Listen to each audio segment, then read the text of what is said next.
Okay, Yeah. that's good. And I told him that we had to invite you on this podcast for the fact that you are a man with vast experience when it comes to the private sector on the home front, having served in Madame Salif's government for 12 years with an impeccable record. I thought it Exactly. was that you would be the right person to come on here and stress the importance of entrepreneurship and the involvement of Liberians in the private sector. So I will not say anything else because I know for a fact that you have a lot to say, and the audience would like to hear from you since this is the first of our show to have a former high-profile government official on. X. Again, I You're would like to actually extend our the sincere first guest. gratitude to you. Yeah. Thank you, sir. Okay. So can you guys see me? Yes, Yeah, I we can can see see you you clearly, clearly. Dr. Norkeh. But Oh, Chris, okay. Chris, you got to come into the camera. Okay, can you see me now? Yeah, but you Yeah, still I got to can move see. that black stuff from. Okay, Yeah, just. how is that? Uh, Is that it's all right? not really, but I know who you are. So Yeah, just go back. Like I told you before, just go back because you're too close to the camera. How is uh, that? There you go. Fantastic. Okay, okay, good. So, Dr. Norkeh, how's it going? I'm doing great. Okay. You know, I've been seeing this slogan around. Liberia is open for business. Do you Yes, think it is? yes, it is. Okay. Why you say that? Well, the reason I say that is that every country goes through transition, Okay. and as a nation, we have always tried our very best to Mhm. promote Nigeria. Unfortunately, we have not done so because of a lot of challenges within our political arrangement. Okay. And when I was in government, I realized that there are more and more Liberians entering into the business cycle than Right. the normal. Like what? No, I'm Yeah, listening. I'm listening. Mhm. yes. They were entering into business. And it was very encouraging because it is not true Liberians that Liberia can be built. Right. Take the case of Kanta, where I'm from. Hmm. After I left Liberia in 1978 and stayed here for all these years, preparing myself, when I went back, I saw a new breed of entrepreneurship development in Yeah. terms of the participants. Right. And Uganda has fairly, based on our standard, done very well in terms of economics. It's the second fastest growing economy in Right. Liberia, in my belief. So I think it's something that, based on our own experience in America, we can clearly see that the only way to develop Liberia is not politics. Yeah. It's a strong economic class of people committed with integrity, with a defined goals and objectives, Okay. with people who are well prepared to Hmm. make a difference. That's the only way we enjoy our country. We have Right. so much to offer, and we ourselves are not even aware of what we have. Because one of the tragedies that I know, that we don't know what we have. If we knew that, we Hmm. probably would have different thinking. Right. So I guess that's my little story. Okay. Chris. Yeah, Dr. Norkett, you and I have spoken several times about the need for small and medium enterprises owned by Liberians to get involved in the private Yes. sector. Based on that, do you think, or what do you think the government needs to do to encourage Liberians abroad and on the home front to get involved in the private sector as it relates to the liberalization policy? I think that we started when I was the Deputy Minister of Commerce. Hmm. There's a need to create an enabling environment, meaning business environment, business friendly policy that we encourage Liberians, because if you want to invest your money, the first thing you want to make sure that you're secure. Your interest is protected by law. Right. That's the only thing we encourage you to come and establish a business. In the absence of those things, it's very challenging. Right. So I honestly think that, especially with the help of Liberians in the diaspora, but they are more educated, much more wealthy. I guess, assume so, and they are willing to take risks, but they have to be received with openness, with sincerity and honesty. And the government needs to also provide some assistance to people who want to risk their money, some Right. protection that will encourage them. But if they're not protected, they will not be able to do that. So we did some of the things at Commerce. For example, I was the first person that put a recall, nationwide recall, on the defaulters thing in Liberia. Mm-hmm. SETI brought it into the country because they were the only people that could import these things. So they imported anything that they want without the acquiescence of government. Okay. Those things were they helped to destroy the market. So I think in Liberia is the only country where we have the largest, second largest rubber producing company. I mean, company, the Firestone, Mm-hmm. but yet we do not produce even condom. Right. So these are things that when I think about, I feel very strongly that there's Right. a need for well-meaning Liberians to form a corporation to make a difference. I don't believe that individualism will help us as much. There you go. Mm-hmm. When we are collective intent about thinking, we share the risk of whatever we're willing to risk to risk in the market. Right. Once the risk is shared, the issue of security will be reduced. Mm-hmm. So those are things that will be able to help us. Yes. There's no reason why we have all the multinational companies coming to our country. Hmm. All of the programs that come along with them, they're also given to foreigners. The Metal Steel, for example, is producing iron ore. They are not there to provide medical support to their workers. Liberians can open hospitals or to build their camps. We can have people who are into construction. But it leads to, I think government is also has to carry the larger share of the burden. Right. Right. Yeah. The Go ahead, Joe. Go ahead. one of the problems that some people say about Liberians is that we don't have that culture of entrepreneurship. It's and some say it goes back to the days of Tubman, where they had the PRO, you pay people, and you had the open door policy that pretty much said that the door was open for foreign entrepreneurs to come in. And not actual, and there was no effort made to cultivate Liberians into that entrepreneurial route. So, I mean, what do you say about that? Now you got to, Dr. Norkeh, you got to come up in the screen because we can barely see you now. Yeah, there you go. Okay, there you go. I think we have to, that's my belief, I may be wrong. Mm-hmm. I think our priority have to change. Right. 80% of the problem in this world is caused by 20% of the people. I think we spend a huge amount of time on politics, Mm-hmm. undefined politics, misdirected, Okay. lack of priority. Those are things that are killing us. The Right. issue of measurement. If I ask you how much does Liberia worth, you probably won't tell me. The net worth for Liberia or GDP with precision.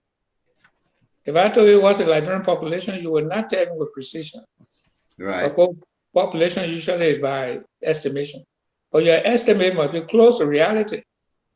Mm. So there are a lot of things that we do that we don't think through it. Yeah. So if you don't know what you have, you can't manage it. Exactly. Yeah. So I think those are the challenges. Yeah, that and have- we don't have a strong data infrastructure in place because through data, there's so many things you can do. Yeah, You that's both on the private sector and the public sector. But we don't yeah, have that sort of mechanism in place where, because in the United States here, they can figure all that stuff because this country, I don't even have to tell you, you've been here longer than me. Uh, Everything is data centric. You know, from your social security number connecting to the house you buy, connecting to your credit card, and all that. But anyway, let me not go off topic. You were about to say something, Chris. Go ahead.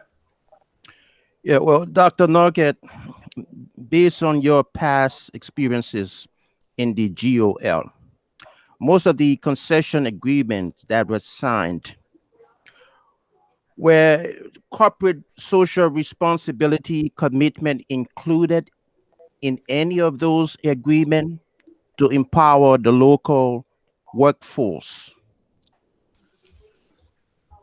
yes, yes.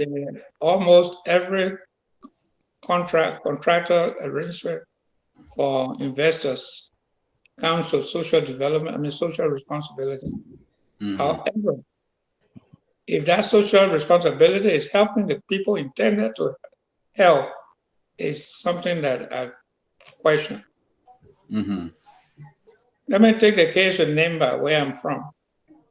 Meta Steel is giving the people of Nimba, Bar, and Bassett $3 million a year. Nimba County alone carry 1.5 Hmm. because of the geography of the mountain. But yet, this amount of money is misdirected. Hmm. Government officials on the local level control this money, and it's not getting to the people. So there's still a huge problem. So I would think that if somebody wants to get in terms of helping the, uh, the people within the community, the best thing to do is perhaps establish a company Hmm. and provide employment for them. Whatever resources they'll be getting from there will sustain them, than just giving them one lump sum of money and you don't see them again for the next 12 months or 24 months. So social development can help you, but it can also destroy you depending on how it is applied. Right. Right. Yeah. We we always say, I always say, 330 miles of beachfront from Cape Mount to Cape Palmas, Yeah, the largest virgin forest in West Africa, lakes, a country that is like lakes and rivers just all over. Uh, what can we do to harness these natural resources of ours to, how do you say it, to monetize them? Because we can't have all these resources and then we still talk about budget deficit. Where are we going wrong? I tell you, just one simple thing is taxation. Uh, Taxation. yes, to pay taxes on your property. Okay. Only those that pay taxes in Liberia are those who either working for government Mm-hmm. or in high places. Liberia collects, I think, less than 20% on house tax. Hmm. Mm, We spent $200 million on rice importation mm, when I was a commerce from 2007, 2008, Mm-hmm. Mm. 9, before leaving. Wow. The rubber that we have, like I told you, we have producing rubber second largest in the world next to Malaysia. Mm-hmm. Yet we don't produce bicycle tire. So those are issues that I think people have to address it with seriousness. Yeah, There's no reason. It's to me, it's beyond imagination. You can have a country so rich and so poor. I know. It's a contradiction. Like Chris and I were discussing earlier, uh, and I always use these props. These are latex gloves. Yeah. And I was reading somewhere where there's a global shortage of latex gloves. In Liberia, you got millions of acres of rubber. The people tap their rubber trees and they sell the latex to, I think now they call it Bridgestone Firestone. Yeah. If these people, these rubber farmers, could get together, form some sort of a consortium, build a factory, a facility where, as you mentioned before, condoms can be made, add value to the rubber. Condoms can be made, gloves can be made. They will become millionaires. They will Yeah. never become millionaires by selling the raw latex to Bridgestone Firestone. It's not going to happen. They are making Bridgestone Firestone a lot richer. Yeah. Because and when you speak to them, the first thing that they say is, access to finance. I don't buy that. The world nowadays is saturated with finance sources. Saturated with finance sources. Chris and I was even talking about the American government moving to ensure that that sort of situation, where you've got entrepreneurs in Liberia with ideas for transforming latex into rubber condoms, boots, raincoats and all that, that entrepreneurs from here will hook up with them through Power Africa, Build Africa, and OPIC, the Overseas Private Investment Corporation. Yeah. And those are all, we're talking about $billion moves. Just the other day, there's a Ghanaian in Liberia that got $20 million. I know he's Ghanaian because you remember one of the Ghanaian president cabinet.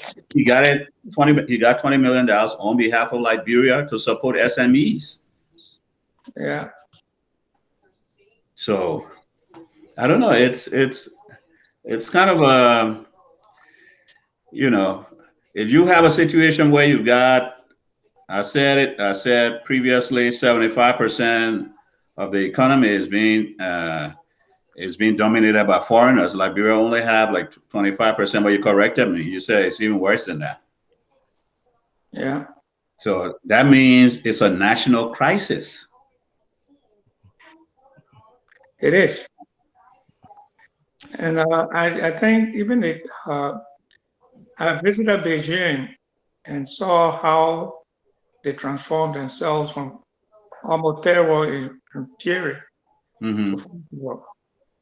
And they spend a lot of time on manufacturing. Right. Because sending raw materials, exporting raw materials is suicidal. So if you add value, that will bring extra earning to the country. Right. In the case of manufacturing, take rice for example. Government has to be involved to some extent. Saying the market is still very young. Government had to get involved and nurture it and spin it over to Liberian businesses so that they can carry on further. $200 million a year is not a small money for the country.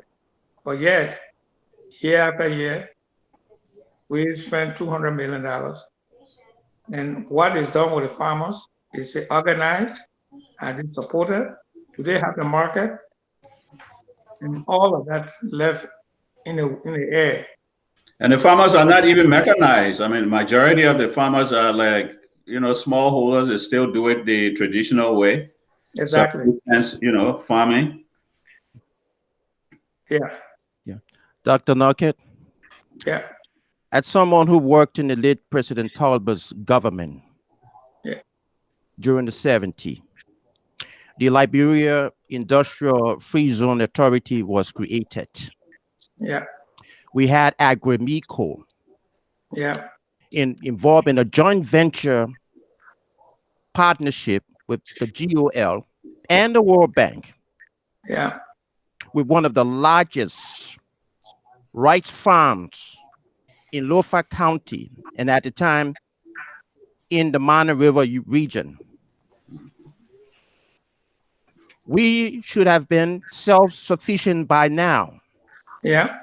Today, Nigeria is the #1 rice-producing nation, not in West Africa alone, but in Africa.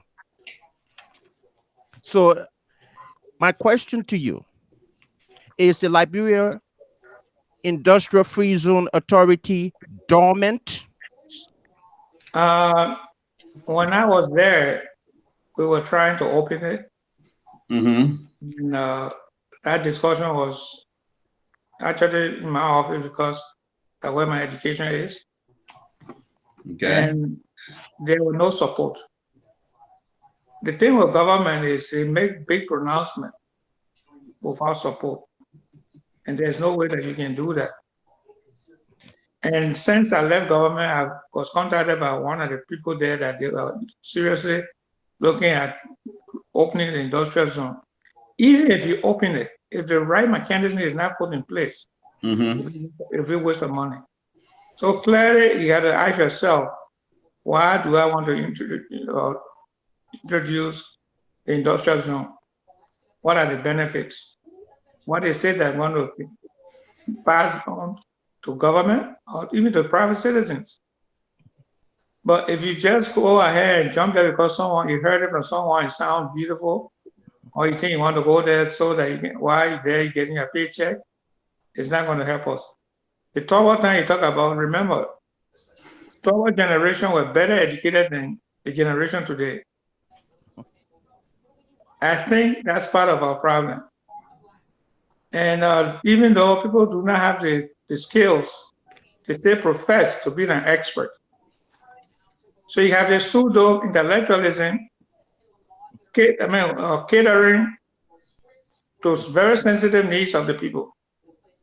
And unfortunately, the citizens themselves go along with it out of ignorance. Mm. But it's a problem.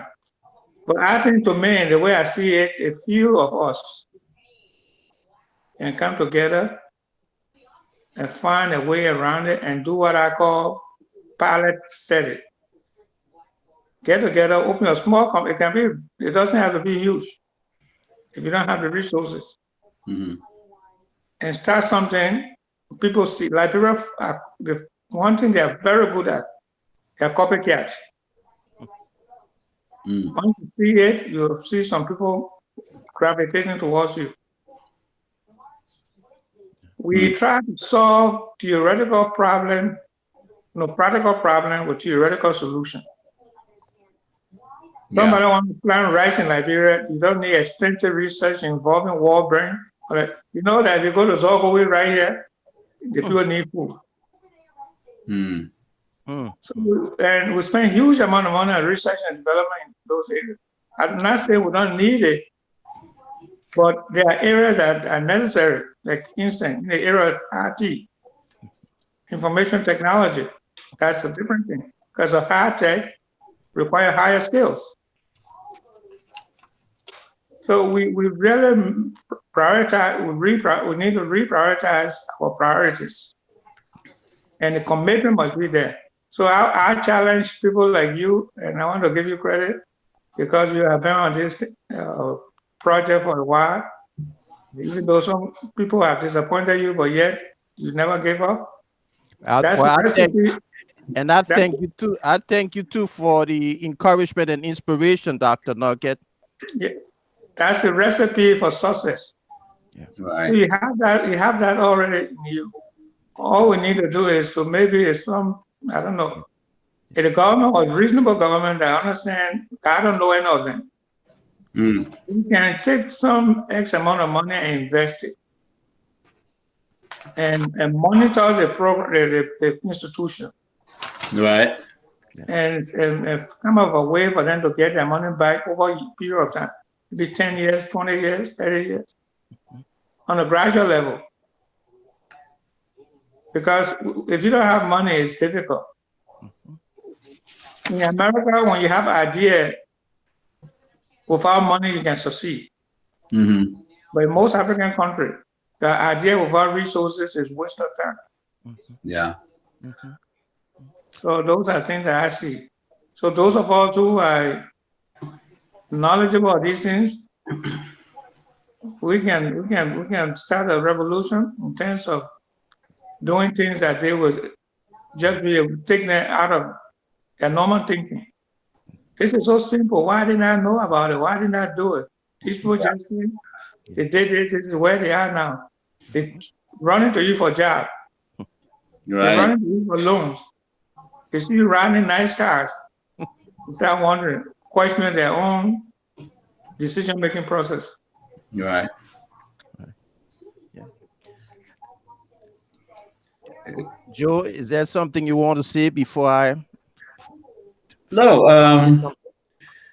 earlier Dr. Norkeh was speaking about the private sector in Nimba County and how the private sector, has done a pretty, I guess, a pretty good job in that county. But, It's a development without plan.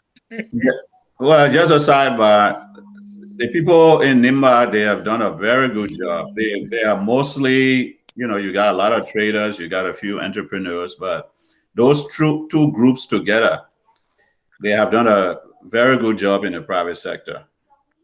Yeah. Because just about every one of my Nimba friends I know, they're all in the private sector. They don't want to be bothered with government, even in the United States here. So yeah, perhaps the other counties could learn. I'm born and raised right in Monrovia, so I'm a Monserrato person. We That's all with that. we don't have an identity. I tell you. Yeah. Dr. Nugget, But yeah, go ahead. please correct me if I'm wrong, but the private sector in Nimba, they're doing a lot of trade with the Ivorians, aren't there? Yes, they do trade with Ivory Coast and also Guinea because of their proximity. Yes. Yeah, but they also trade within themselves. People in a different sector have the tendency of helping one another when the need arises. Right. So that's an informal, they use the informal sector strategy that they do that. Right. Yeah. I think Joe and I were talking about the need, as you said earlier, for Liberians to form collaborative partnership, just like our foreign friends are doing on the home front, in order to get a foothold or establish our footprint in the private sector. Mhm. And one of the reasons why we created this platform is to do exactly that, Okay. to have the likes of you with the wisdom and the expertise in both the public and private sector to come on this platform and have discussions in terms of how we can begin to work together as Liberians, regardless of our ethnicity. Because the foreigners are enjoying our birthrights while we are at each other's throat on social media 24/7 talking about who did what in the past and who did what now. It's not helping our brothers and sisters on the home front. Furthermore, we have leverage. We have what is called remittances. Our remittances alone can do a lot. We're sending remittances home to keep the foreign business entities going while we are outside complaining how bad things are. It makes absolutely no sense. I'm not saying that we shouldn't send money to our friends and relatives on the home front because we know how desperate they are. But at least let us take a percentage of that money and put it into some kind of Liberia development fund where we can all come together with bright ideas a and diaspora begin to fund get would be involved perfect. in the a diaspora fund, Joe, get involved in the private sector. Yeah. The I think the role of the diaspora really is critical. Right. in terms of education. And most of our problem in our country is by even the ordinary citizens. They vote into power people that are less competent. They vote into power people that have character issue. And time after time, they have been doing this, and this is one of the problems. So I think, take for example, in the area of food processing, how long it takes to process cassava, for example. According to World Bank report, cassava alone has 200 different products. Starch, glue, pencil, chalk, Okay. so many things. And even beverages. We importing beer and Coca-Cola, Pepsi, other soft drink that can be produced right there in Liberia. Mineral, I don't know, you're talking about a gentleman who he got some kind of arrangement with Wologisi. I heard he spent 2 million.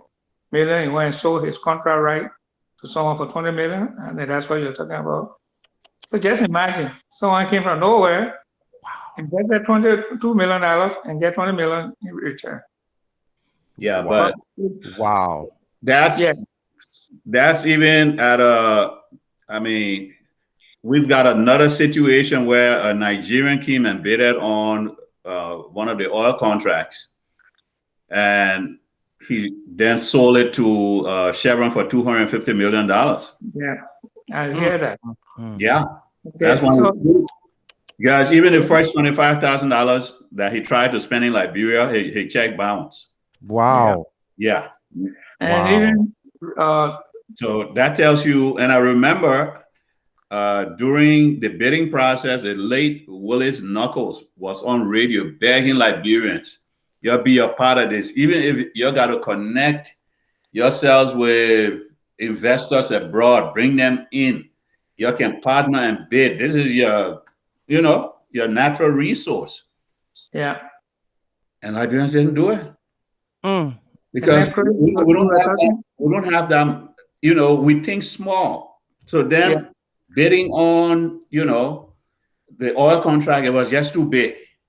But not only that, they don't understand what bidding is. They don't understand the oil industry. It's like asking someone to do something you don't have an idea. That's why the diaspora, to me, I think will be key. It will be the eye opener of the people.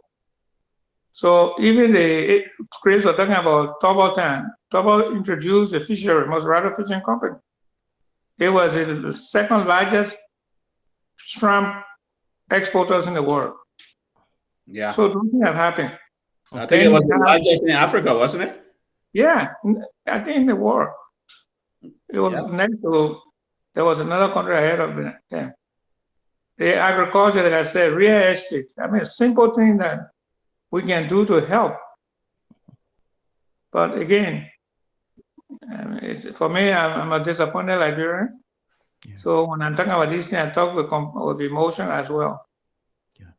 And so does Joe and I, because we're very passionate about this. In fact, earlier today, Joe and I were talking about two sectors that will generate huge revenue: the agribusiness sector and tourism. Yes. And one of the example I said was the palm tree. You can get so many different products from the palm tree alone. Mm-hmm. Okay. And so the opportunities are there. But unfortunately, we do not have the expertise on the ground to take advantage of those opportunities. Yeah. And right now, one of the things places that the actually rock in the country is the area of logging. People falling down the trees with no good accountability. Government comes around and says, look, let's establish what they call community area, community land. Mm-hmm. And out of that community land arrangement, we're supposed to give little portion of the revenue generated to the community members Then you have 1 or 2 persons from the community that pose themselves as the leader of the community. When they give them the money, they get invested and misuse it. So recently we have 2 guys in jail now for they've been there for at least a year now. That they went and invested $210,000 that one of these logging companies gave for the community, and they went and used it for themselves. Yeah, that's the lazy way. Yeah. Liberians, a lot of people there have the tendency of taking the lazy route. You know, you take $200,000 when, if you use your head and you see the whole process through a different lens, you could make $1 million from those transactions yourself instead of being bribed for it. Instant gratification instead of looking at the long-term gains is the problem. It's one of the major problems. Exactly. But I think Chris, go ahead. Chris, one of the things that you want to do that I really like, I think it should be a focus, is that sugarcane plantation, sugarcane process. Yes. Sugarcane production was in Maryland during the Soviet era. And yeah, the Taiwanese. By the Chinese, and I don't know Chinese. Taiwanese. Yeah. So they were producing brown sugar. And you can produce brown sugar, the cube, the white sugar, different type. And you will be able to invest, to export to different countries. It's also a huge money. Yeah. The market has been tested. The only thing is we don't have the resources. I'm sure with new technology, we probably have to look at new way of doing it, as opposed to how it was done maybe several years ago. Exactly so. Exactly so, Dr. Norkeh. Another one is the fishery with the Maserati Fishing Company. Right. We have seen it works. So there, nobody going to start second guessing whether it will work or not. That's another area that we can look to. Tourism you talk about. If you travel outside of Monrovia, you see some of the lakes, some of the waterfalls. Yeah. You will be shocked. The community just gave me 15 acres right on one of the waterfalls in Nimba. I'm making my little garden there. When I go there, I just relax. All you hear the waterfall, you go to see fish all running around, swimming around, and what have you. Then you go to Banga, you have another one in Banga. You go to Wading, you got another waterfall. Anywhere in Liberia for that matter. Go to Cape Mount, beautiful Lake Piso. Yeah, they got waterfall in Bummy as well. Yes. We can do these things. Our brothers and sisters in diaspora, they will be coming here to visit. When they come here, they want to look at some areas, some places to see, what's going on. So I don't know. Yes. Dr. Norkeh, I know this question is somewhat not really necessary right now based on what we have been witnessing, but how effective have the legislative caucuses from the different counties, how have they been doing in terms of meeting the needs of the people? Well, Chris, that's part of our problem. I think we have 3 branches of government, and the intention for that, based on the American system, when the founding father came here in 1776, was to have a check and balance so that you can have an equal, you can have a government that is consistent, that also share value among all citizens, regardless of which area.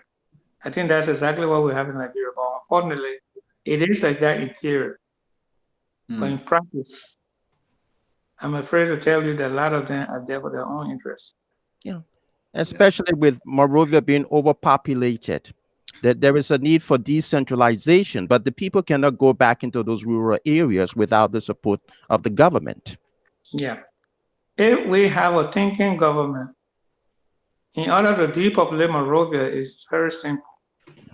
Create an employment opportunity in the rural areas with better incentive. housing, for example, medical system, Mhm. health, medical system, and other things that people need for basic survival. When Lamco was in Nimba, I was born in that about 15 minutes away from Yekepa. And I grew up, I saw people doing engineering, people who came to America and went back, they were living well. Mhm.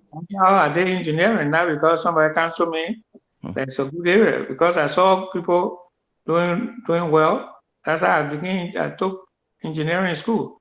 The reason may be naive, but the reality is when there is a job opportunity in an area, Mhm. people will move in that area. You can't force you out of Monrovia. It's not going to work. Yeah. The only way to do is to That's create employment in their areas. right. But as you and I know, government is, that's how entrepreneurship comes into the picture, because Mhm. government is not the one to create jobs. They can throw incentives to entrepreneurs to create those jobs, because the private sector, we all know, is the engine uh, of the economy. It's the engine of development within any economy. Because like Chris and I were discussing today, for instance, all the large companies that you have in the United States, the government has given the entrepreneurs incentives, like the Microsoft, like the Google and all that, Chevron and all that.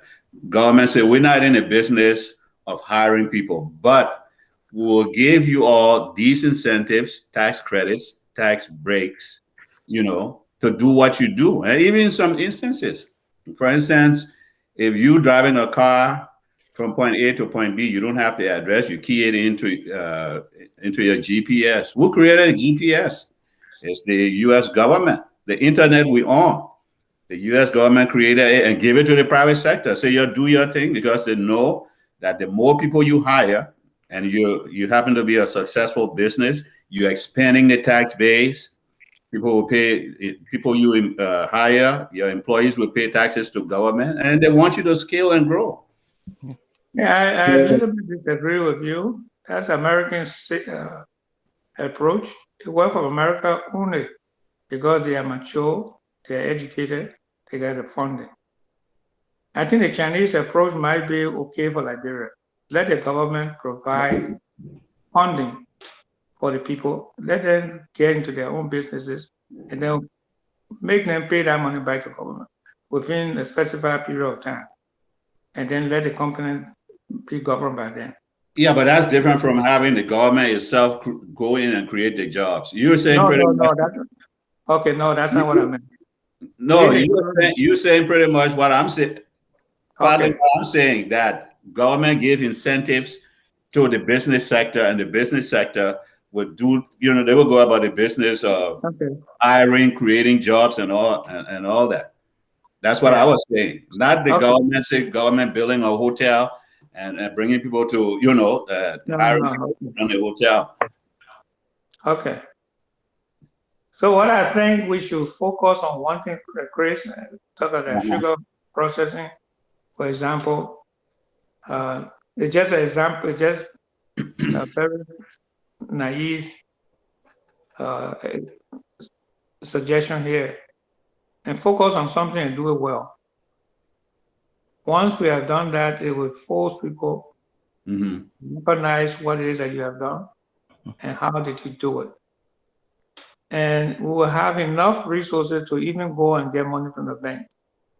If you don't have anything on you, there's Hmm. no way you gotta get money from a bank in Liberia, except you got the government backing. I don't know.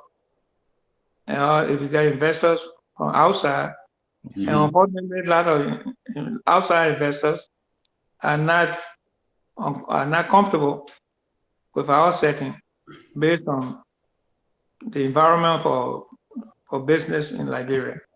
So that is a challenge. Yeah. If we can work around that, that would be great. Yeah. Yeah. Well, as you say, where there's a will, there's a way. There's a way that's why I think that was the first question I asked you. Is Liberia open for business? Because if you're a businessman, you are abroad, and you hear that, well, the government of Liberia just got rid of one of its justices, and you ask yourself, if they can tamper with the legal system, Yeah. will I get a fair shake if I go into Liberia and I have a Liberian business partner, and he screws me and I take him to the court? That partner could go and bribe the jury and all that. I mean, from a business perspective, that's how people see it, and Yeah. investors sees it from abroad. Yeah. You're Because 100% correct. yeah, because with the social media platform, they see everything that's going on. I was talking to a couple of years ago, talking to an investor and whatnot, and he had done his homework on Liberia. He told me, "What, Joe? I think I will pass for now Yeah. because they operate there, but they don't think they think it's just happening in Liberia, but they don't know that the whole world, you know, a billion people on the internet have access to what you just did." Mm-hmm. Yeah. Yes. That's the agony of the situation in Liberia. Yes. Press freedom has been misconstrued, and people write anything. As a writer, you have responsibility for what you say and the Mm, impact it has on people. So if you're writing something, make sure that it's accurate. That will have that's something that people will admire and respect, and that falls within the freedom of expression in the realm. If right. you do something just because you heard someone told you something, and when you wrote it as though you were on the same, and the whole world is reading it, let's assume what you wrote is not true. You Mm, have just created a situation for the country. Yes. right. So true. So true. I don't know Yeah. how they handling it. Dr. Norkeh, Yeah. did you hear? I believe it was yesterday or day before. Um, the current administration just made 50. I believe it's 52 or 57.2 million dollars available to Liberian entrepreneurs to Okay. get involved in the private sector and grow their businesses. If you've heard about it, what is your outlook? Is it positive or do you think it's negative in terms of capacity building skills?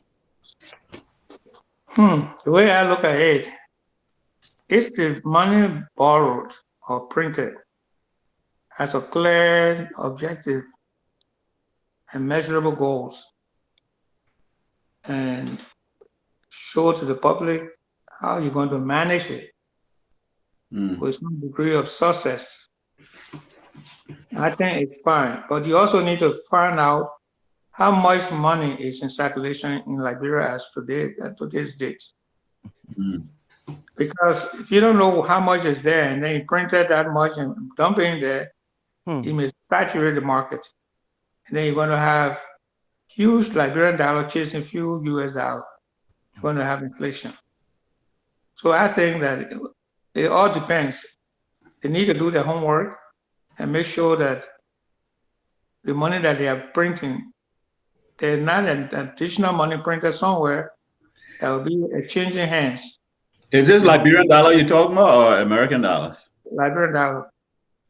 Yeah, The he money that, 57 million. He talking about Chris. What is it? Was it I think Liberian? I no, think it's it's US. I for think them. it's US dollar, Dr. Norkeh, if I'm not mistaken. Yeah, I I'm could be talking about wrong. I'm talking about $48 billion that the House approved to print. no, Is no, that no. He's talking about something different. Chris That just talking about happened. a set aside Happened for yesterday, Dr. Norkeh. entrepreneurs. 47? What did they say? No, I think it was $52.7 million that the government has made available to Liberian entrepreneurs to grow Oh, their okay. businesses. It's a great idea then, if that's the case. What they normally do based on US policy is this money is not a physical money. They're going to take it and give it to people. They're going to bring people to manage this money as consultants. if you're running a business, you need money, you're going to write them a proposal. And that proposal will be subject to their evaluation and approval before they give you that money. So Okay. usually when they send money like that, it's usually spent that way, and usually there's not a lot of problem. The only bad side of it is that if the money is coming from the United States will send their experts to manage this money. And they pay them based on American salary scales. They're still doing that? I thought that was like the 20th century model. How are they going to get paid? Even Well, they're still sending consultants when they send those Yes. packages. Do they? yeah, what are you subcontracted with people in Liberia, but that consultant is subject to this approval. Okay, so it's a loan. You're saying it's kind of like a loan. Yeah, kind of like a loan. They treat all that in the form of a loan. Okay, I thought it was more like a grant. Yeah, But that's what I. when they give you grant to stay monitored, Mm. they don't just give it to you. They say go do this with it. The cover. You heard Ellen Cochran got in trouble. Yeah, Joe and I were talking about that because there Yeah, was a similar. Joe, can you elaborate on what happened in the past? I'm sure Dr. Norkeh is aware of certain amount of money was made available to assist Liberians on SMEs. Yeah. Yes. Remember, Joe? I think it was the Robert Johnson Enterprises. Yeah, she didn't have anything to do with the Robert Johnson thing. Hers was completely different. She was managing the Port of Liberia, and some money got missing. But I think what Dr. Norkeh is speaking about is something that just happened in the news this week. Yeah. The PPP program, she Yeah. applied, and according to some legal thing in it that I read, I think it was about $6 million. But yeah, we try not to talk about private people and all that. No. Yeah. Yeah. No, I'm just giving you an example. That's all. Yeah. Okay. Mhm. Yeah. So the U.S. government, when they gave money, whether it's grant or it's loan, Uh-huh. there's a taxpayer money. So they also gave accountability to the citizens. So it is only in their best interest to make sure they know how the money was spent. Right. Exactly. I agree with that 100%. Yeah. That because I don't think the Liberian government itself can find money within budget and say, well, we'll give this money freely to entrepreneurs out there. Yeah. I doubt if they will do that. The one. No. So they either got it from the EU, the US government, and those people will have to do their due diligence because the taxes their citizens pay. The only danger to that is if the money is not properly managed, they have access to the information. Then they can post sanction on you. Right. We're not going to give you money anymore, or they can embarrass you and make that report public. Right. Right. Yeah. Somebody said that every problem we got in Liberia has been solved somewhere on this planet. So hopefully, we have Liberians from the outside. We will look at whatever crisis we're going through or whatever obstacle we have and extract opportunity out of it. Mm-hmm.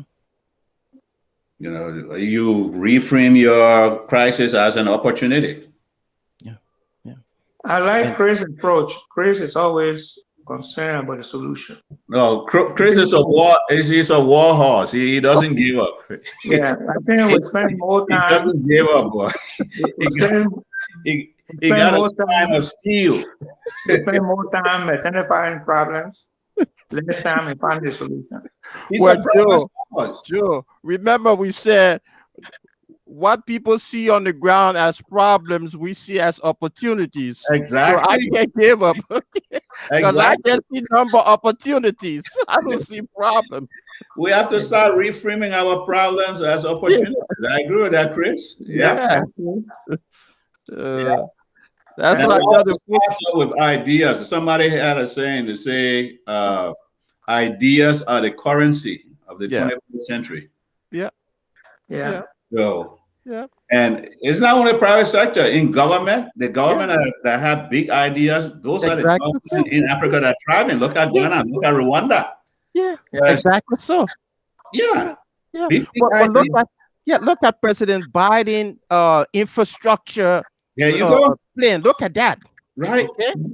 right. Yeah, $2 trillion. So yeah. Yeah, You say you want to go, don't go small, go big. yeah. You know, and Americans like that. They did polling on it, and those that they poll, the majority say, "Well, God, thank God, that's what we want." Yes. And yeah. we are not limited. Liberians are not limited. The only problem is, as you said many times to me, Dr. Norkeh, you said, Chris, is mismanagement. Yeah, Yeah. The problems are not major, they are minor problems. But we Yeah. need problem solvers. That's yeah. what we need. Yeah. Problem solvers. Yes. And Do you think if hopefully do you think this will be the venue to make that happen. Right. have you seen a country that has political problem with 42, I mean 24 candidates? You know? So if you have 22 candidates running, it's really going to have a political problem because there Yes. is political accommodation to allow 22 candidates to run without any fear of intimidation. Can you So imagine that? Mm, it's mm, a it's not a political system that will destroy an entity yeah, because they are involved with everyone. If you see a country where we have one party system, yeah. yes, it's a problem. Mhm. Yeah. Yes. So Liberia, give you the number of candidates that run for office in Liberia. I don't see we have political problem in Liberia. We have mismanagement problem. That's it. Yeah. That's it, Doc. Mismanagement. Yeah. That's Well, it. not this your first time, but I'm sure you'll be on many, many more times with other panelists. Okay, Joe. Anyway, I just want to introduce myself to you. Yeah, I'm sure Chris have done that, but better for me to tell you that I've spent many years in the U.S. I worked for several Fortune 500 companies, including PepsiCo, ConAgra, Pillsbury, and Sevlon before I went to Liberia. Okay. Okay. Then I was deputy minister and then I became minister proper for post and telecommunications. Mhm. On the Salif? Honestly, yes. Yeah. Okay. Yeah. So I And put that, Dr. Nugget, I put that out there this morning. So you're okay, thank popular you. man now. You're on every Liberian platform. Yes, and I'm one of the very angry Liberians. Not I'm That's angry because we have what it takes. We yeah. refuse to make what we need to do. And my years in government also realize that the more sincere you are, the more hardworking you are, the more committed you are, the more loyalty you have to this country, the worse they treat you. Yeah. Yeah. Hmm. No, but that's true. That's true, Yeah. Doc. That's true. So it's Yeah. But since this we new must government came in, all those of us who left that government with clean record, yeah. not a single person has reached out to us. Hmm. But all those with shady records, most of them are in government. Wow. Let me tell you a story. And this story runs parallel with entrepreneurship, as Chris and I was discussing. It's called the brain drain, Yes. Liberia's brain drain. Yes. On Friday last week, because I have a small business, and basically that business provides FDA compliance services to pharmaceutical companies. You know, before a drug gets to market, it has to go through all these, phases and protocols. So this client called me. He's a VP of QA for this pharmaceutical company. He said, "Look, Joe, because my company just did a massive project for them throughout the United States and Europe. So he said, I need to get an FDA BMO specialist, somebody that had worked for the FDA before, Mhm. to do some audits at our offices in Texas. So I said, okay. So I went. I said, no problem. I'll get you. You know, I found somebody. He says, I want two. So I found one guy in Texas. To find a second person, well, it was tough. But then I came across this lady, right? And she and I spoke. I couldn't place her accent because I was wondering. I said, okay, it's not all American, although she tries to put it on. I say, is she from the Caribbean or something? So I spoke to her. We agreed. And this lady was overqualified, telling you, overqualified. So she she and I had a conversation. She said, okay, I will send you my CV. Send me her CV. I pass it on to my project manager to look over it. And then I call her, you know, and she and I had a conversation again for some other things. I had not looked at her CV, right? Mhm. Yeah. So something said, look at the woman's CV because she want to give you help, you know. So I looked at her CV. I saw graduate University of Liberia. I picked up the phone right away. I got to her. She started laughing at me. She said, I knew you were from Liberia a long time. He said, I'll tell my friend. Say, this Liberian man called me.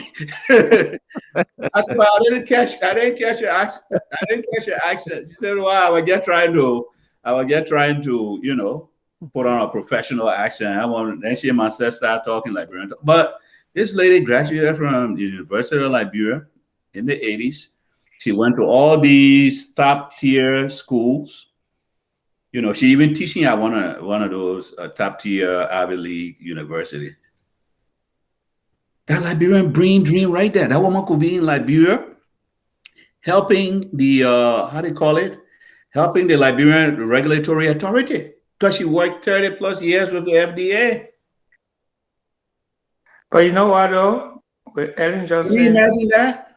I mean, like Dr. Dishiu, our friend Dr. Dishiu, he runs a biotech company.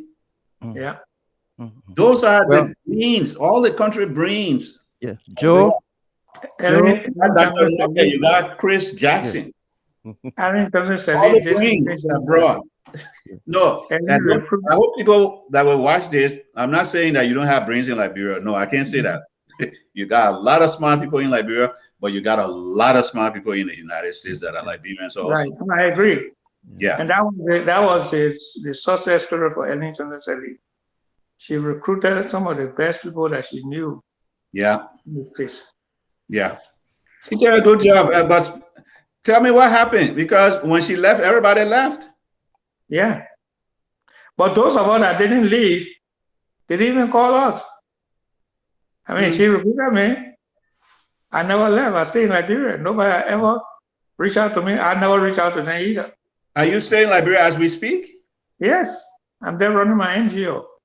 Oh, okay. Okay. And my wife form an organization, Girl Power Africa. That's what we're running in Liberia. Okay. Joe, Yes, will sir. you reach out as you come across those kinds of people? Will you reach out to that lady and see if you can extend an invitation to her to come on the problem solver? Those are the kind of people we need to confide in. We got Dr. Nugget. We need to bring all the brains together so we can brainstorm. Yeah. We can begin. There was a reason why you crossed paths with that lady. I still can't believe it happened. Yeah, well, that was it was a reason. So now we got to bring her on board. We got Dr. Nugget, we got Dr. Dishir. We got to bring all these doctors on board to help us make things happen. Let's brainstorm. We want this to be a brainstorming That, platform, that's what I'm talking about. an idea intensive platform. That's what we want. Exactly. So, So, Chris, yeah, is this going to be a think tank or what? Well, we don't want to give it that think new. We will say brainstorming, you know, brainstorming. Because idea intensive. let me just say this, okay? I was on a Zoom meeting yesterday. I don't know if I mentioned this to you, Dr. Norkeh, since we spoke. But I was on a Zoom meeting yesterday and I was invited by the Corporate Council on Africa in Washington, D.C. where they have all these multinational corporations as the members. The minimum to join that organization is $5,000. But the current head of the organization is a very good friend of mine. She's a former uh, official of both Obama and Clinton's administration, and we crossed paths several times. So every time she has one of these Zoom meetings with these high powers, government officials and business people, she extends an invitation to me. So yesterday she had the entire Sudanese government on board on that Zoom meeting. She had the prime minister, she had all of his cabinet ministers on there, and she also had the new administration experts on Africa.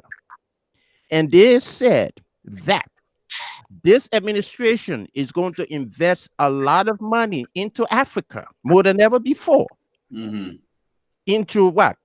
Entrepreneurship to drive small and medium enterprises. Right. Okay. So, having said that, we need the likes of Dr. Norkeh. We need Dr. Tishi. We need that lady. Bring all these brains together. Doc, you know I have a lot of good proposals in the pipeline. Right. We can go after those fundings and begin to make a significant breakthrough on the home front. Right. Yeah, Dr. DCU has already agreed to join us in a future podcast. Good. So yeah, that's not an issue. Yes, we But can do it. I have no doubt we can make this happen. okay, so who's next on the platform? Well, Okay. we're going to have one of Dr. Norkeh's good friend, Dr. Norkeh Borka Selif. Okay, He's yes. on the ground and has agreed to come on next to Okay. tell us about what's going on the ground, Doc. Okay, that's good. Okay. Okay. Well, we've taken a lot of Dr. Norkeh's time, That's okay. Chris, but now we got to know Dr. Norkeh, and I guess he got to know me briefly. No joke yourself too. Yeah. My Doc, quickly. wife was a cabinet minister on Ellen, Oh, yes, that's right. Who's the wife? Julia Duncan Cassell. Really? Yeah. What a small world, Doc. Yeah, I know her very well. Wow. Right. What a small When I was world. coming on, I told her that you were coming on because I really didn't know you, but she said, "Oh yeah, I know him very, very well." So, Say hi to her. Yes, yes, yes. Yeah. okay. So quickly, Doc, in a nutshell, I meant to ask you this earlier. What will you say to Liberians? Because Joe and I discussed this earlier about Liberians who went home to do business and things didn't go well. They became discouraged and returned to the state. What would you say to those Liberians who feel that way?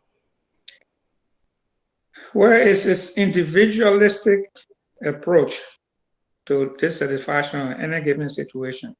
Mm. I think that running away from problem doesn't solve it. That's true. I like that. Joe, what is that? What is that saying on the what is it? Silicon Valley. What is that saying about failing? The one you talked about earlier. You said Silicon Valley says if you fail, it's a good thing. You should fail fast. Is it failure? Failure is a good thing because that way you can step back and look where you went wrong. Yeah.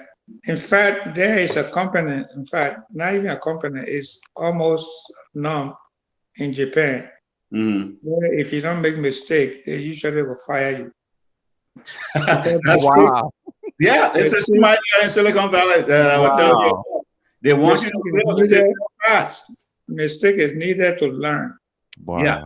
Yes. To avoid. That's how you learn. Yes. So if you cannot make mistake, that is not something that they can learn from. Yeah. So they will just remain in one area spinning. So you get fired right away. Yeah, so you learn from mistakes. Yes. So I think those are the people who went there and things didn't work out. I don't think they should write Liberia off. Yeah. Look, in the United States here, during the Depression, a lot of people who invested, like Coca-Cola, for example. Coca-Cola is a product of the World War II. And most of these companies that remain in this country, the U.S. government began to put little to help them here and there, but yet it was not enough to run their institution. But they made the sacrifice. And some people who bought the shares of Coca-Cola those days for maybe the 10 cents, Yeah. those are all multi-millionaires today. Right. When things are bad, that's when you plan. That's when you start. You don't start when things are going well. That's So true. I would advise that if you went to Liberia, things didn't work out, I'm not saying you should go back right away, but use your experience to strategize for better platform. Right. Sometimes the problem in Liberia is not because people themselves. Sometimes you yourself. People go there, they never used to eat 150 Liberian a day because they open a little business. They start to eat twice that amount. Their lifestyle change. Extra curriculum become an order of the day. But then you look, things are bad. They start running back here. Yeah. Then you blame the country. But like Chris and I were saying, if you sometimes it has to do with your discipline, your personal discipline. Yes. Yeah. You have to write up your business plan. In that business plan, identify the strengths, weakness, opportunities, and threats that you go into. If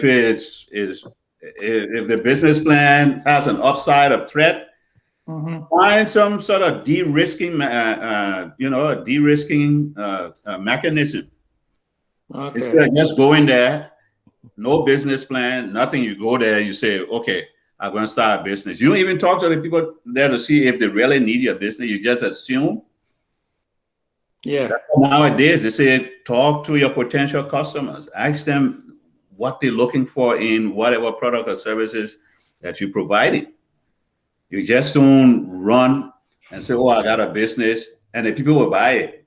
Liberian people, they will buy it. No. It doesn't No work. matter what we do, You that's gotta do our some sort of market research. Yeah. no matter what we do, that's our country. So we have to stick by. Yes. Right. So, Right. Dr. Norkeh, Yes. Yeah. a million for joining us. Sure. Thank you so much, Doc. It's greatly Okay. appreciated. Thank you. Let's keep in touch. Let us stay the course, and let us Okay. keep hope alive. Yes. Exactly. Jesse Jackson. Yeah, Jesse Jackson. Okay, Doc. Bye, Doc. Okay. All right. Bye. That's nice. All right, Joe. Yes, Chris. Yes. Really What do you enjoyed think, man? We got to do it now. I've got to. I'll send you this as soon as it drop in my inbox. The whole record will drop in my inbox. I'll send it to you. All right, and I will distribute it. Then you distribute it. Yes. This going live on Facebook thing. I know you say you like it and things like that, but that's all right. Whatever. I will get used to it. I will get used to it. As time goes by, because we just starting this stuff, Yes, exactly. Yeah, as we attract more people, then we can begin to go live on Facebook and other venue. Okay. Exactly. Yeah. Okay, Chris. All right, my brother. It's been a pleasure, man. Pleasure's mine, man. So Borkai Seliv is next. He's going to send me his professional profile, and I'll forward it to you. Okay. Okay, and we can use the same. We'll use the same platform. Absolutely. Thank you, man. All right. Have a good evening now. You too, Chris. Take care. You do the same. Bye-bye. Bye.